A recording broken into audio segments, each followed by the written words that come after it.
mana titik tidak masuk akalnya? Di mana titik tidak masuk akalnya? Di mana titik tidak masuk akalnya? Awas ada mobil! Hai guys, hari ini agak gelap ya, seperti konten saya. Oke, daripada berlama-lama di dalam kegelapan, kita sapa dulu para zapnger yang request film kegelapan ini. Ada Meliani, Andra, NDG, penjual kasur, Marina, Begundal, Tifar, Miaung, dan juga Beton Maut. Beton Maut. Oke, tanpa berlama-lama lagi, mari kita gaskan. Film yang penuh akan kegelapan ini dibuka dengan seorang bocil yang cangkemnya di-mute oleh sutradara. Udah kayak yang Uno aja suka mute-mute mic pas lagi rapat. Yang kali itu ia sedang ingin membeli sayur untuk membuat sayur bakar lumer, tapi pada ya karena suaranya masih mengalami bug, tukang sayur ini pun sampai nggak ngerti maksudnya. Lah, kok jadi si Panse? Nah, saat sampai di rumah, tapi gue nggak tahu sih ya, kalau maaf nih ya, anak tunawicara tuh bisa ngomong kayak gini nggak sih? Kala itu emaknya pun keluar, ya kita sebut saja Tina, yang dimana ia pun langsung memarahi si bocil kegelapan ini, ya sebut saja Reno, karena pulang-pulang tak membawa sayuran. Terlebih lagi karena tak membawa sayuran, si Reno pun disuruh berpuasa ria 1 hari karena gagal membawakannya sayuran. Di rumah Reno pun curhat ke neneknya, ya walaupun cuman ngangak ngunguk, lalu datanglah si begundal Tina ini membawakan neneknya makanan tapi tidak dengan Reno. Alhasil neneknya pun harus berbagi santapan lezat dan berbiji mursid itu dengan cucunya. Malam harinya datanglah si Reno ke masjid untuk mendengarkan ceramah no jutsu dari Pak Ustadz, yang dimana Pak Ustadz berceramah tentang mengumandangkan azan hingga membuat Reno merubah goals hidupnya, bahkan sampai kerasukan arwah mic clip on dari cangkemnya. Jadi pengen bisa ngumandangin azan. Gemoy banget cuy suaranya. Nah, ketika pulang, ibunya yang bukan penerjemah orang di mute tentunya sangat panik ketika diajak berdebat dengan anaknya yang top global debat sedari lahir. Beruntung datanglah si nenek yang memang seorang penerjemah layaknya Raju, di mana ia berusaha melindungi cucunya dari kejamnya si begundal Tina yang marah-marah karena ia telat kerja. Ini Tina nggak ada suami kah? Pagi harinya Reno yang membantu marbot masjid mengepel, ia pun sampai diberi upah karena ketulus ikhlasannya, bahkan upahnya pun tak main-main karena bisa dipakai Reno untuk top up skin Starlight. Gila cuy, itu uang 100 ribuan kah? Sementara Tina yang baru mau membuka aplikasi ijo, ia pun sempat dilarang oleh ibunya, tapi apa daya, karena Tina keseringan membeli item damage ketimbang defense, tentunya setiap kalimat dari cangkemnya begitu menyakitkan. Nenek-nenek penyakitan. Tuh kan, sakit banget kan? Win rate cangkem Tina gede cuy. Kala itu sang ibu yang penyakitan ini hanya bisa feeder sambil sesekali mengelus dahinya, berharap di naskahnya ada adegan dirinya pingsan dan meninggal agar bisa kembali ke kursi penonton karena tak kuat menjadi mama yang selalu sabar. Usahin aja kerjaannya. Sabar bu, sabar, nanti selesai syuting gas baku hantam dah tuh. Kembali ke Reno, selesai mengepel, ia pun mulai berbacot ria menggunakan cangkem yang di-mute. Namun beruntung si minion ini yang memang titisan Raju, ya tentunya dong ia mengerti apa yang diucapkan dari cangkem si Reno.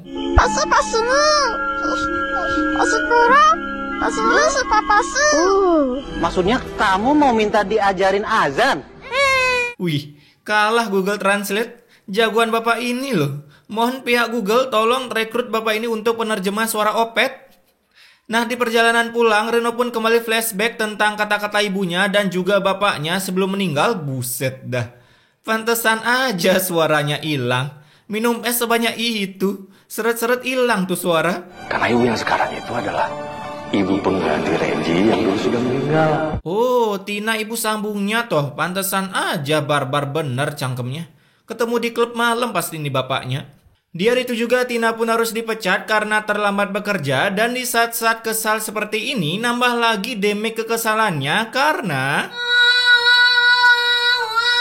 jadinya Tina yang merupakan keturunan seorang iblis, ia pun cepat-cepat menyuruh Reno berhenti sebelum jiwa Tina lenyap dari muka bumi. Saya itu udah cukup stres ya sama kalian berdua. Ya wajar sih stres, tulang punggungnya si Tina doang sih. Apalagi Tina sekarang udah dipecat, nambah dah tuh stresnya. Keesokan harinya Reno pun dipaksa oleh emaknya untuk mencari cuan sebanyak-banyaknya. Alhasil si Reno langsung melesat menuju pasar mencoba menjadi tukang angkat barang. Tapi si minion ini yang otaknya tak pernah di-upgrade, ia pun malah Maling Pak, tolong Pak. malah teriak-teriak maling dong. Ya kali maling bentukannya selucu gini cuy. Gua aja gemes. Kecil-kecil udah jadi maling. Bu. Gedenya mau jadi apa kamu? Wah, bapak ini sedang menyindir para koruptor ya guys. Hasil Reno pun langsung dibawa ke pos satpam untuk diadili. Ya biasalah ini minion, kadang buta map, kadang buta skin. Kamu nggak bisa ngomong. Pakai nanya, kalau dia bisa ngomong nggak kayak gitu jawabannya Bambang. Singkat waktu akhirnya Reno pun bisa menghirup udara segar lagi setelah 15 menit ditahan di pos satpam. Dan setelah keluar, lagi-lagi Reno mencoba mencari cuan dengan menjelma menjadi tukang parkir. Tapi kalian dengar sendiri deh, ada hal yang janggal sekali di sini. Kru filmnya sampai ngasih tahu dong, itu figuran di dalam mobil malah AFK, nggak ikut briefing kali ya. Untung kuping gue sangat tajam. Kala itu Reno pun mencoba memarkirkan mobil bapak ini dengan cara setengah putaran, sekali putaran. Namun si bapak yang bingung melihat kode alam yang diberikan Reno, ia pun langsung mengusir Reno dari sana sehingga Reno gagal mendapatkan cuan. Nah, di siang harinya Reno pun menuju ke sebuah masjid. Di sana ia pun melihat pendaftaran para bocil FF yang sudah tobat setelah sekian lama melempar HP emaknya dan menendang pintu, sampai membuat hati Reno terketuk ingin menyaingi mereka dalam lomba azan. Kamu kan nggak bisa ngomong, gimana mau ikut lomba? Gelap, lampu mana lampu, aduh. Si bapak pakai ngulti segala lagi. Beruntung datanglah Pak Ustadz yang menjadi orang dalam di sana karena ia bisa memasukkan Reno sebagai peserta lomba azan. Reji, nih, ya. Eleh, pakai senyum kemunafikan. Tadi ngulti beroda Pak Ustadz cosplay jadi iklan Pepsodent. Kemudian saat Reno pulang, ia pun langsung disambut dengan berbagai macam ulti dari emaknya, mulai dari kata-kata kebun binatang, tatapan yang super tajam, sampai ulti berupa pengusiran Reno dari rumah jika besok gagal mendapatkan cuan. Terlebih lagi saat si begunal ini mukbang makanan lezat dan berbiji, Reno yang lapar, ia pun hanya dihidangkan nasi ditambahkan topping coklat di atasnya dan sebuah kerupuk. Karena jika Reno ingin makan enak, ia harus melakukan top up terlebih dahulu ke emaknya. Kalau kamu pengen makan enak kayak saya gini, kasih saya uang. Lah, guna lu sebagai emak apa cuy? Kala itu si Reno yang tak mau makan sendiri, ia pun memberikan santapan nasi topping coklatnya itu ke neneknya agar cepat sembuh dan bisa mencari kakek baru yang kaya raya. Wah, pinter kali ya Reno. Kita harus sabar. Kita berdoa sama Allah ya, Cu.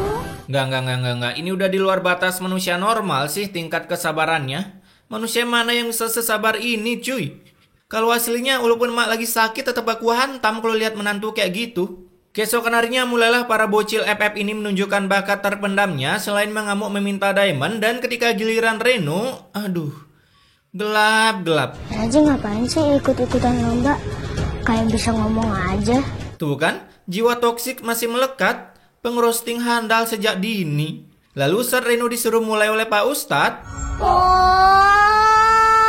buset dah, gelap banget hari ini ya guys, mendung di kamar gue. Alhasil karena terkena critical damage yang berlebihan membuat mental Reno pun seketika di-delete dari jiwanya karena ia langsung mengurung diri di kamar tak kuasa menahan malu yang berlebihan. Apalagi saat sedang sedih-sedihnya datang lagi si pembawa duka yaitu Tina yang mengancam Reno harus membawa cuan untuknya karena jika tidak Reno akan dijual di pasar Ketapang. Jadinya keesokan harinya dengan usaha yang gak ada hasilnya ini, Reno pun mencoba meminta pekerjaan ke seorang builder yang sedang membangun TH10 dan beruntungnya si builder ini juga titisan dari Raju sehingga ia bisa mengerti maksud dari Reno. Kamu mau bantu-bantu kerja di sini? Cucu Raju sangat bermanfaat sekali ya di film ini. Tapi kok bisa bocil kayak gini diterima kerja di tempat bangunan? Bahaya cuy, nggak sesuai SOP. Dan setelah selesai membantu membangun TH10 hingga sudah bisa membuat naga, Reno pun meminta bayarannya, tapi... Katanya kamu tadi mau bantuin. Kok minta duit sih? Ya juga sih ya, nggak salah juga si bapaknya. Katanya tadi mau bantuin, tapi minta duit. Tapi agak BGST juga sih lama-lama gue ngeliatnya. Nggak ada rasa kasihannya sama bocil di mute. Ketika pulang, jantung Reno pun agak dak-dik-duk ser karena ia tak membawa cuan sedikit pun. Dan benar saja, saat si Mak Lutung Kasarung ini melihat barang bawaan Reno yang berupa nasi putih, ia pun langsung mengurung Reno di luar, mengeluarkan seluruh barang-barang Reno karena mulai hari ini ia dipecat dari kartu keluarga. Kala itu keluarlah si nenek yang mencoba melindungi Reno, tapi aduh, Kalian berdua pergi dari sini. si nenek pun malahan ikutan diusir oleh Tina. Di hari itu juga sang nenek yang kepalanya seperti terkena kutukan, ia pun sempat menyerah, tapi karena Eudora mengeluarkan ultinya, dengan terpaksa sang nenek memaksakan energinya yang tak seberapa itu daripada ia harus mati dengan dialiri listrik dari PLN. Nah, di tengah petualangannya sambil diguyur air pemadam, mereka pun mencoba berteduh di sebuah rumah salah satu minion tumbal tower. Tapi saat minion keluar, si Reno dan neneknya langsung diusir akibat si minion tak mengerti bahasa Opet. Opet nggak tuh? Saya nggak mau nerima orang asing di rumah saya. Buset, galak bet dah. Udah tua pak, ingat umur. Malam itu juga Reno pun datang ke masjid dan beruntung diselamatkan oleh seorang minion pencari pahala, di mana ia langsung menyiapkan tempat untuk mereka berdua menginap walaupun di sebuah gudang. Kemudian pagi harinya Reno pun kembali berpetualang mencari cuan, tapi selalu dimaki-maki akibat minion di sana bukan keturunan Raju. Namun dengan beruntungnya Reno pun akhirnya mendapatkan pekerjaan di bapak ini sebagai sales marketing sandal. Ya udah, lu sekarang kerja di sini. 1 minute later. Gue ngakak kali tapi takut dosa cuy. Di hari pertama si Reno pun langsung gacor parah karena para minion ini ingin masuk TV, jadi ya pura-pura beli padahal nggak butuh. Bahkan karena kegacoran ini membuat saingan di sebelahnya iri, bilang bos, sampai membuat saingannya ingin merekrut si Reno agar orang-orang iba dan mau membeli barang dagangannya. Wah, seketika jadi incaran para investor ya Reno. Di sana Reno pun disuruh menulis nama akun ML-nya agar bisa mabar bareng, tapi karena Reno tak punya HP, ia pun langsung diberikan cuan untuk ditabung agar bisa beli HP, supaya Reno bisa menjadi komplotan para bocil-bocil toxic gaming club. Anak SD sekarang cangkemnya pada brutal-brutal cuy. Nah, ketika pula akhirnya mereka berdua bisa menyantap makanan nasi Padang yang sudah sejak zaman Belanda didam-idamkan oleh nenek Reno. Dan di sana Reno pun mulai bercerita kalau ia sudah mendapatkan pekerjaan sebagai builder toko, bahkan memiliki bos yang baik hati bernama Doni Salaman. Di keterbatasan kamu ini, kamu masih bisa kerja. Tuh denger guys, yang suka rebahan dan jadi beban keluarga, ini anak di mute aja bisa nafkain keluarga loh. Kalian kapan? Asik. Keesokan harinya saat Reno berjualan, sayangannya pun dengan easy peasy-nya mencuri barang-barang di sana. Aduh, udah aku bilang kan, minion itu tuh buta map cuy. Ini pembeli depan mata ada maling bisa-bisanya nggak lihat. Alhasil saat bos Reno datang, ia pun begitu kaget melihat dagangannya hilang beberapa. Apalagi si Renonya bisa ngangak-ngunguk nggak tahu, jadinya ia pun sampai diberi peringatan yang jika terulang, Reno akan segera dilokotkan dari sana. Kemudian saat sedang melakukan jurus marketingnya, datang lagi si lampir ini yang dengan gabutnya memotong-motong harga di sandal Reno, sampai membuat bosnya kembali marah dan langsung mengusir Reno dari sana, menyuruhnya meng-AFK-kan diri saja di rumah karena tak berguna. Lah, dia nggak punya rumah pak. Sementara di tempat nenek Reno, seorang builder pun melihat neneknya tershutdown kan. Apalagi si Reno yang melihat itu, ia pun begitu kaget tapi hanya bisa berbicara menggunakan bahasa Opet. Namun beruntung ada Pak Ustadz yang menolongnya sehingga si nenek bisa sadar dari mati surinya, dimana kata dokter nenek Reno sebenarnya sudah diambang kematian karena beribu penyakit ngespon di tubuhnya. Tapi untung ada Pak Ustadz yang mau mengobatinya dengan meminta sumbangan ke para warga Universe Pintu Serakah. Wah, peran Pak Ustadz sangat penting ya, tumben kali. Keesokan harinya saat Reno mulai bekerja kembali, berulahlah lagi si lampir dengan menaruh barangnya sendiri di toko Reno, sehingga terjadilah open war yang dibuat-buat sampai akhirnya si bos memecat Reno dari sana. Yailah, toko elit masang CCTV sulit. Lo udah bikin malu gue, tau gak? Lo gue pecat, lo pergi sekarang. Ya kali di toko kayak gitu gak ada CCTV. Kala itu saat Reno pulang, ia pun dikabarkan kalau neneknya kembali ingin mati. Dan benar saja saat tiba di rumah sakit, Maaf Pak, Bu Retno sudah berpulang. si Si Reno pun terlambat melihat detik-detik neneknya terbang ke surga. Nah, saat sang nenek selesai dimakamkan, muncullah si lampir ini yang mencoba merekrut Reno sebagai buildernya agar bisa membawa keberkahan yang mantap jiwa. Tapi sayangnya si Reno malah menolaknya. Keesokan harinya, Pak Ustadz pun mengutus Reno sebagai panitia lomba azan yang padahal cita-cita Reno dari dulu menjadi MVP di lomba itu. Namun ia hanya bisa menjadi topeng monyet karena keterbatasannya. Gelap-gelap. Sementara di sisi lain, saat si lampir bertemu dengan Doni, cangkemnya pun tak sengaja nyerocos mengungkapkan yang sebenarnya, bahwa ialah yang selama ini biang kerok di toko Doni. Kok jadi nyesel deh, udah ngerjain dia supaya lo pecat. Goblok bener. Gini nih kalau cangkemnya nggak ada rimnya. Kembali ke Reno saat para bocil FF ini selesai mengeluarkan seluruh kemampuannya, Pak Ustadz pun mulai mengumumkan siapa pemenangnya, tapi tiba-tiba sebuah ulti banteng merah pun muncul membuat seluruh peserta melakukan goyang dumang hingga Reno yang AFK harus di smackdown sebuah tembok. Dan entah dari mana sebuah kekuatan pun muncul membantu Reno mengangkat tembok itu, bahkan akibat di smackdown tembok, si Reno pun malah bisa berbicara. Wah, sangat tidak masuk akal sekali kan? Para dokter seketika terbagongkan dah lihat ini. Setelah Reno di-unmute, ia pun langsung mengumandangkan azan yang sangat merdu layaknya suara Odat ketika nyanyi. Sampai karena terlalu merdu, membuat seorang minion jahat tertimpa sebuah banner segede gaban yang langsung membuatnya tak bisa berbicara. Saya nggak bisa ngomong. Hari kebalikan kali ya. Nah, selesai Reno melakukan azan, Pak Ustadz pun begitu kaget dan saya juga begitu kaget melihat Tina yang sudah tobat akibat mendengar suara dari Reno. Apalagi yang super mengagetkan lagi, pemenang azan ini adalah Reno. Buset dah, hoki seumur hidup dipakai sama Reno. Melihat Reno menang, ibunya pun langsung menyuruh Reno masuk kembali ke dalam kakaknya dan tinggal bersamanya kembali seperti sedia kala. Kemudian film ini pun ditutup dengan Reno yang bisa sekolah kembali dan hidup bahagia bersama ibunya. Wah, gampang kali ya hidup. Nggak bisa bicara, tinggal di smackdown tembok bisa bicara. Orang yang bisa bicara di smackdown banner, suaranya hilang.